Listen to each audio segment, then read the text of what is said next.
Hello, everyone, and welcome back to the Breakthrough Blueprint, where we talk to entrepreneurs about how they became successful today. And I have with me my amazing friend Claudia, and I'll hand it over to her to introduce herself. Hi, thank you for the invitation, Mel. It's a pleasure being here. My name is Claudia Cabrera, and born and raised in Mexico City, and I'm the director of Caito del Valle. Amazing, incredible. So, how did you get started in the industry? It just happened. I wasn't really planning, like I finished high school and I was wondering what I wanted to study. And at the time, there was not like a lot of options for the career I wanted to do in Mexico. So I figured out I would just take a year off, which my mom was not okay with. So I started working in the industry. And I started working in restaurants. So I started as a waitress long time ago. So that's got to be like 23 years ago, sort of. And so I started my way through restaurants and started working in their bars. So it's a bar from a restaurant, mostly wines and a lot of classic cocktails. And then, we all started going from this restaurant to this restaurant and eventually made it to a bar. And yeah, that's pretty much it. That was a long time ago, though. Wow, so now then you're in charge of everything in terms of like the programming, the menu, or like. Yeah, so I'm co-founder. I started the project. So Kaito is gonna be 10 years old in it's honestly it's in August, but we always celebrate in October. So our anniversary is October. And I started with the project a year before it opened. So I've been with the project in 11 years now. So everything is my baby. Of course, now I have the help of my fabulous head bartender and bar manager, thank God. And yeah, now we do everything, but I'm in charge of so drink program, staff training, the whole cocktail program inside, and how to run the bar. And I'm also in charge of two other bars from other group, and I'm also working as a brand ambassador for Fernet Branca in Mexico, 7 years now. And yeah. Wow, that's amazing. So, what is your approach or your philosophy then when it comes to creating a bar menu and the culture of like training your employees? Well, talking about the menu itself, I love doing like conceptual menus, like I don't know, like in Mexico City the cocktail culture and the cocktail bars started not long ago, like in the States, for example, or Europe. First cocktail bar here was Limantour, and it's just 15 years now, which Wow. is crazy. But that's when the cocktail culture really started here. So back in the day, there were not a lot of cocktail bars, and I started working with a lot of chefs and doing their cocktail programs. So I was focusing on, like, of course, the style of the restaurant, like pairing cocktails with the food program too. So for me, it's more about like creating concepts around my cocktails. And like, for example, we opened this place called Barra Lupe, which is a modern cantina. So now you're gonna see a lot of new cantinas opening. Like it's crazy. And well, for me, it was a challenge making drinks around Mexican spirits because locals are not drinking them. It's not like you see a lot of Mexicans ordering raicilla, tushka, posh, sotol, bacanora. Like even mezcal and tequila is like trending now in Mexico, which is insane, but like it's a trend now. So I mean, it's good that everyone is at least trying it and being more open about it. But so the challenge here was incorporating all these Mexican spirits into fun cocktails in order to make like not just like tourists, but also the locals drinking them. And everything is around cantinas and typical drinks in all the cantinas all over Mexico. And so the concept is using also like products from, like, I don't know, if you're making a drink inspired in this cantina in Puebla, that they make this traditional cocktail using obviously ingredients from Puebla, no? So we're playing with that. I also made like drinks for, I don't know, danzantes, corazón de maguey, which is all around mezcal and Oaxaca. I used to do cocktails for these big groups, so like Baxia, and it used to be called Sod, and then it changed. But now it's Gamal, but it's like Middle East. So thinking about Middle East ingredients and famous dishes, and working around it. And now Caito, when we open in a neighborhood in Mexico City, like in the south of the city. It's just like a family neighborhood. So you're not gonna see any other bars around. Restaurants are mainly chains, like McDonald's, Hooters, any of this. So we were like the first cocktail bar in this neighborhood, and it started as a neighborhood bar, with a good cocktail program, and it was like really accessible cocktails in the day. So it was cheaper to buy like two cocktails instead of one Bacardi and Coke, for example, in order to make push people to other cocktails instead of drinking these highballs or just liters of beer, you know? And then the concept was, of course, I'm not Japanese, but I'm obsessed with Japanese food, drink, and all the pop culture, like all the geeky otaku, you know? For me, it was more about, making an experience for the customer in order for them to be easier to order a cocktail with ingredients and also with the looks, So we use a lot of, anime and all this fun side of Japan. We were located on the second floor of a Japanese traditional restaurant that's been open for 30 years. So it made sense to open a twist on an izakaya. And I think it totally makes sense, an izakaya and a Mexican cantina, It's about a place where you go and have comfort food and have like really accessible drinks. And it's a place where you feel safe and it's not pretentious. So everything was working around that. And when we started, of course, it was like just 8 cocktails back then. We were working with the chef a lot, we pretty much just eating and drinking a lot with him. And, understanding like all the Japanese culture around an izakaya. So then, I don't know, it just made sense. And for me, it was about having a good space for people, feeling comfortable. It was 10 years ago, back again in this neighborhood, there was nothing like this. And then once we had like the cocktail program and the food menu, we needed to start hiring people, right? So for me, it was hiring people that their main intention or the first thing they wanted to be was, just hosts and being super I don't know how to say that, like having hospitality on point, So I remember this girl that used to work in other bars, and I love her when she was like, taking service of our tables and all. I thought she was amazing, and she is amazing. So I was like, I need her. So we started like building the bar around people and how I wanted the space to be in this neighborhood and how I wanted to be treated. So for us, it's of course having, the staff happy in the bar, making them feel safe, because also starting a bar program with just female staff, it's been crazy. It's honestly, it's beautiful, it's amazing, but it's also sort of complicated time to time. There's not a lot of female bartenders in Mexico. There's a lot more than it used to be, but it's mainly guys. So it's been tough trying to find a lot of female bartenders, and also a lot of them now are in these amazing bar programs and growing. So to find new bartenders, it's female or male, it's crazy. So many cocktail bars now, and it's hard. But it was, for me, it's like having a good product, having fun drinks, having a good food menu, because for me it's important to go to a bar and also be able to eat, making like this a friendly space. Most of our clients that used to be clients 10 years ago are really good friends now. And also, I think all the bartenders that went through our program are also still friends, and they come visit, or they're working in other bars and we go visit. So it was, for me, like building a cocktail program is about, building a safe space and a good space to work with people, pretty much. Yeah, that's amazing. So, why did you start with an all female staff?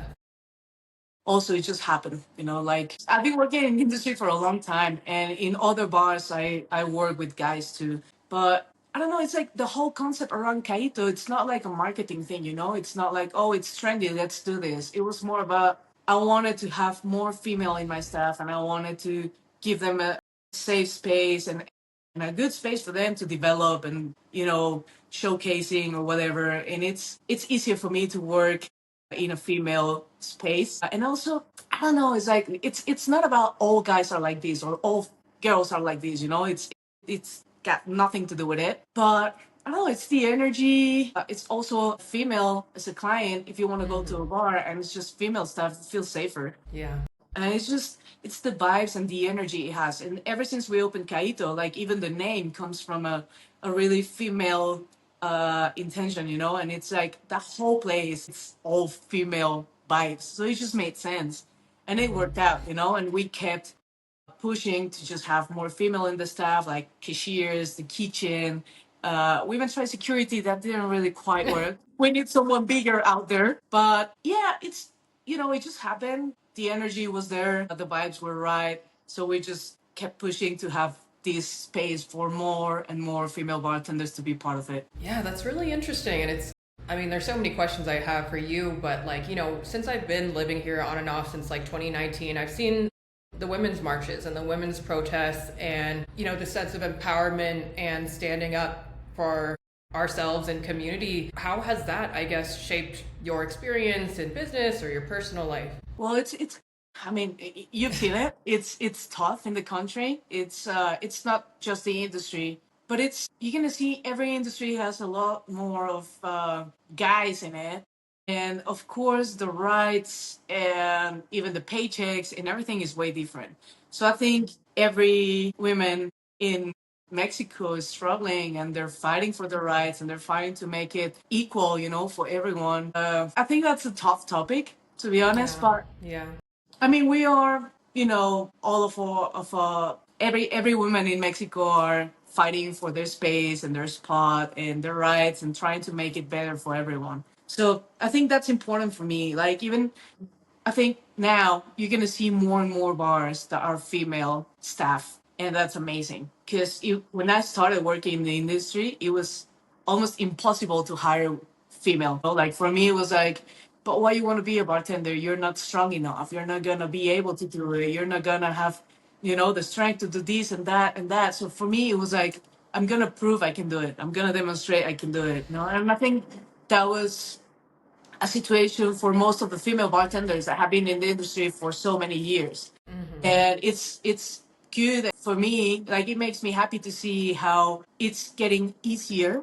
Like, it's not yeah. so easy, but it's getting easier for the new generations to be able to join bar teams and restaurants and cantinas or whatever spaces used to be just for guys. And now you see it, like, so many like cocktail competitions, you see more female, bar programs. And not just working in a bar program, but leading bar programs, which is Yeah. amazing.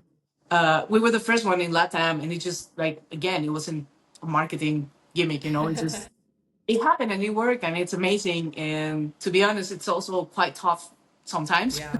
Again, the energy is different, and the way we manage situations is also way different from guys. I don't know, it's interesting. I think we still have a lot of work to do. We still have these, like, only female competitions, only female gatherings, only. So it for me, it's that's the thing. It's like hard to, how do we gain more terrain? How do we gain more space for all of us? But in order to work all together, because it's not about, yeah, now it's all just girls and let's keep it separated from the guys. It's like, no, we need to work together and just stop having this bridge of female bartenders, men bartenders, like, I don't know.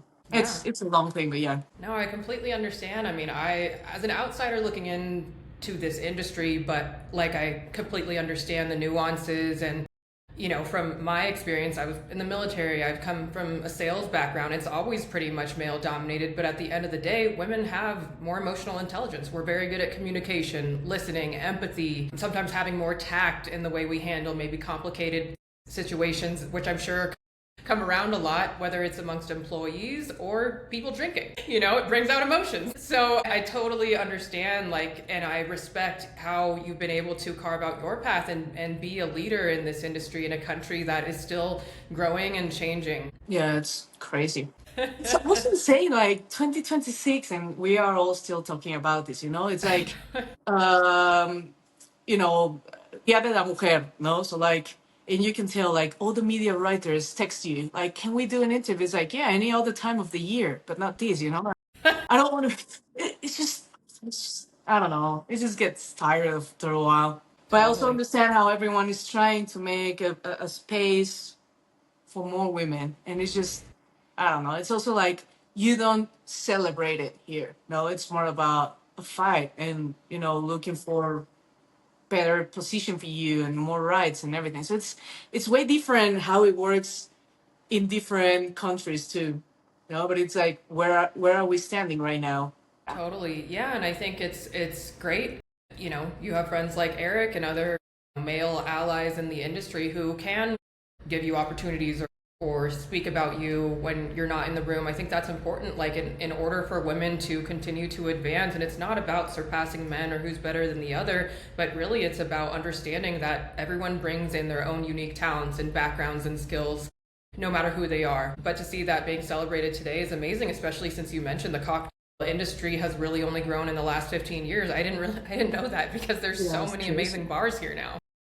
I know that that escalated quickly, but yeah, like don't get me wrong, you could have like a hard path in the industry and just not be able to make good relationships, but you can also just like, I have really good male friends in the industry, and when I started I approached it to a lot of them in order to get help in, any area, and they were like quite supportive. So it's not like everything is bad, like Yeah. I also think like the industry in Mexico is quite strong, and Hmm. we try to help each other, and it's good. It's the only way we can all grow.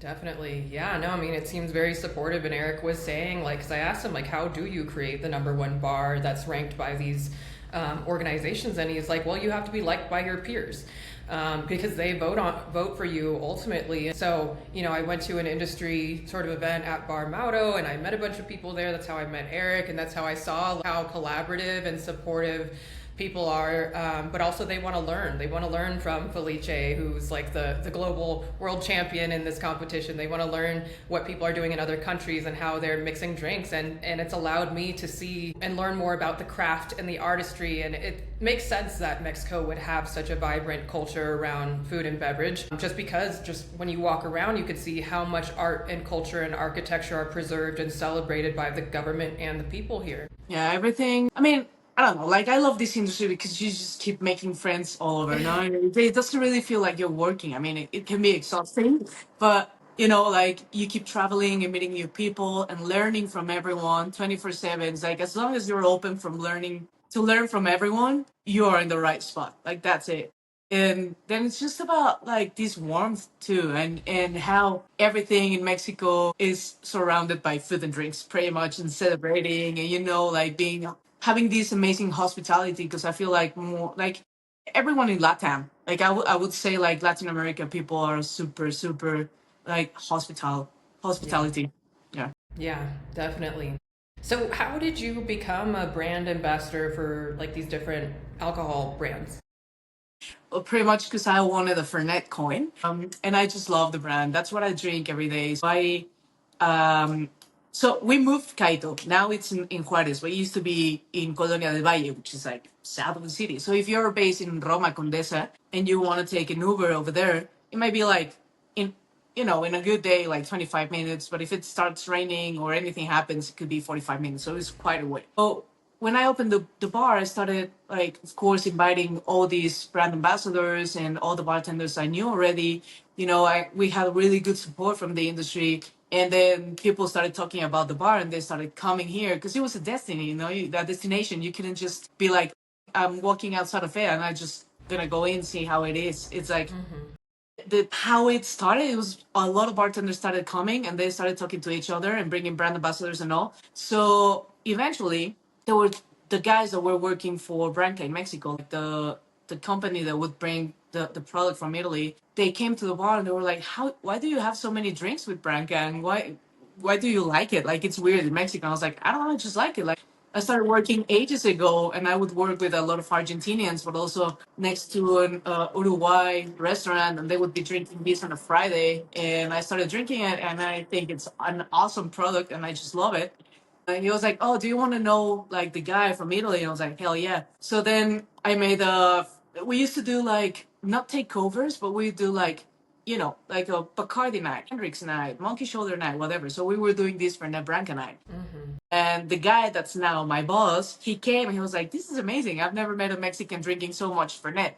And I've heard you want a coin." And I was like, like you can say you want a coin because then you don't get it. And he was like, "Ah, there you go. Here's your first coin, and let me know if you want to work for the brand." And then yeah, so I just went to the office, signed a contract to them, and started working as a brand ambassador. So 7 years ago. Wow. So what does that entail? Like, do they fly you out to different bars and countries, or? So I'm the brand ambassador all over Mexico. So it's pretty much, like obviously looking for new accounts, doing all the staff trainings, making people fall in love with the brand, because they also have like these amazing vermouths and coffee liquors, and it's a massive portfolio. And I would say like when I started, it was quite challenging because I didn't knew a lot of people like I know right now, and it was more struggle for me to, having these doors open for me and being like, hey, so this is a product I have, and would you like to try it? But and see what we can do. Now, again, thanks to the support of the industry, I'm able to do more things, and to work with more people.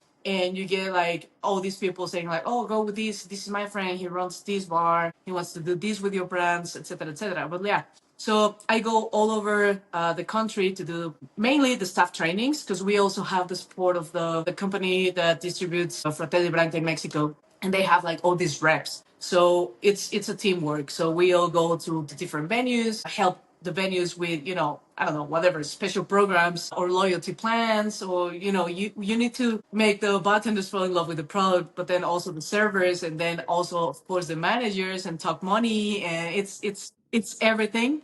But yeah, it's pretty much just making people fall in love with the product at first, and then do all the, staff trainings and making people understand what's behind it. Because again, if you go to the States, if you go to Europe, people fully understand Bermuds, Amaros, aperitifs. In Mexico, that's new. It's trendy. That's new. So we are all just learning about it, talking as industry. So imagine the final consumer. It's all brand new for them. So thank God in the last 6 years, it's been a trend all over the world, and the low ABV and drinking more as an experience than just getting super drunk. So it's changing, it's evolving. And yeah, so we keep working on it. Amazing. I love that. And I know you mentioned like Japanese influence on some of your bars.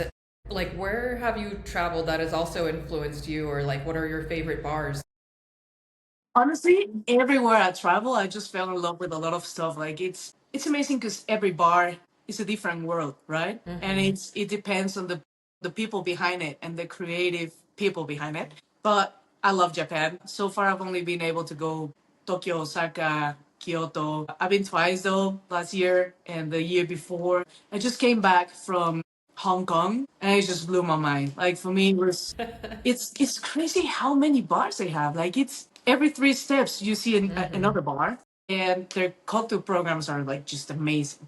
But also they're super friendly, and there's people from all over the world living there. So yeah, I don't know, Canada, the States, New York is always like insane for me. To be honest, my favorite bars are always dive bars. So LA is crazy, San Diego, I just love it.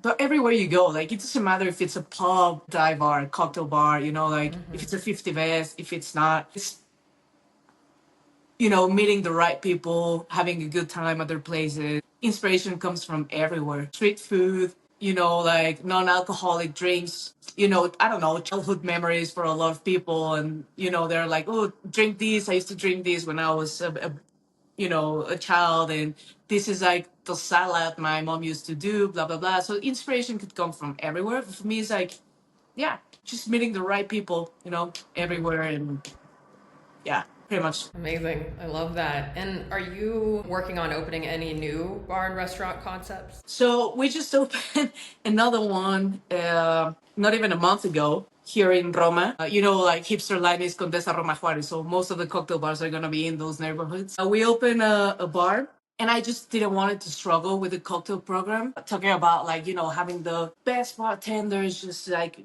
the main focus is going to be these drinks, blah, blah, blah. So we made canned cocktails, which has still been struggling, keeping the right bubble and sugar content and how the drink evolves. But yeah, we made a 12 cocktail menu. It's everything is canned. We have the display of all the cans there. But the thing is, we also have like a proper bar, so you can order any classic cocktail or long drink or whatever you want to have. But for us, the inspiration of this bar, it's called Bar La Tosa, was having, DJ and people having fun, and just not having all your focus on just making cocktails.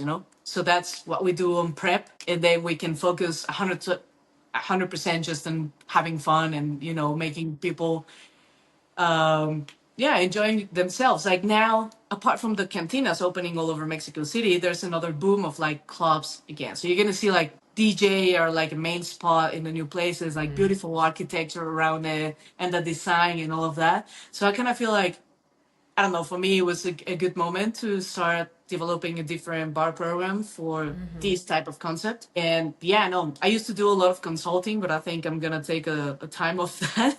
It's quite consuming. Yeah. But yeah, so right now I of course have Caito, Barra Mm-hmm. Tosa, and Barra Lupe. And Mm-hmm. with Branca, honestly, I don't have a lot of time. So I'm going to focus in these ones. And hopefully I'm able to open my dive bar next year in Mexico City. But that's it. Wow, amazing. Yeah, you sound very busy. Yeah, it's busy, so I don't think I'm gonna be able to open another thing. But dive bar is where I want to go. You know, that's my dream. To be honest, Mm-hmm. I don't know. It's also changing. There's so many you're gonna see, but there's so many new bars opening like every week. Like even for me as a brand ambassador, I'm like, I go to a spot and they're like, "Oh, have you been here?" It's like I just keep this list, and it's a never ending list, and it's Yeah, in 1 month. And you have like 10 new venues. I mean, there's a concept for everyone in this city. definitely. So yeah, I don't know. Let's see how it evolves and how it changed. I think most of the industry people are relying on World Cup happening June, July. Mm, yeah, But after that, I think that's when we're gonna see how it settles. You know, like too many options. yeah. It's honestly it's insane. And I think like most of the consumers you have in like final consumers in every bar, they're pretty much the same that go to all the cocktail bars, you know? Like again, it's a new thing for locals and you see it in every cocktail bar you go. Like the percentage of locals and foreigners, it's massive. Yeah, Like you're gonna see like 10-20% locals. Because I mean, don't get me wrong, Mexicans we love to drink and we know how to drink, but we drink. You know, we go to cantinas, we drink highballs. We might drink 1, 2 cocktails, you know, but we're starting to figure this out. And it's also not as accessible as other drinks too. It can be quite expensive to have like a bar hopping in a night and have 2 drinks in every bar. yeah, Yeah, it's changing though. It's evolving. Let's see how it goes. yeah, definitely. It's interesting. I mean, because it seems like Mexico City is just becoming even more popular every single day. Which is amazing to be honest. Yeah, I love seeing people coming from all over the world just visiting here, you know, and going to all the taquerias and all the cantinas and all the museums and everything we have to offer. Because that's pretty new. I would say right pandemic, no, right after Mm-hmm. pandemic, it started to become like a really popular. It's a beautiful city. But back in the Yeah. day, you would ask anyone like, "Oh, have you been to Mexico City?" And they would be like, "No, just Cancun or just Los Cabos," you know, Mm-hmm. like. Exactly. So finally, they're coming and they're having a proper look at the city. Mm-hmm. Amazing. Well, I learned so much, and I definitely need to now come and visit your bars and check them out. Let me know. Let me know. You have a lot of fun with the girls there, the crazy girls. Yeah. Can't wait. Thank you so much for joining me. I know you're busy. Well, thank you. You need to do a lot of editing there. So good luck on that. Well, we'll have to do another episode, another like 6 to 12 months, and see all the amazing things you've done by then. Thank you. Hopefully, yeah. But yeah, let me know anytime you want to come. More than welcome. Thank you. And for everyone else, please tune into the next episode of the Breakthrough Blueprint.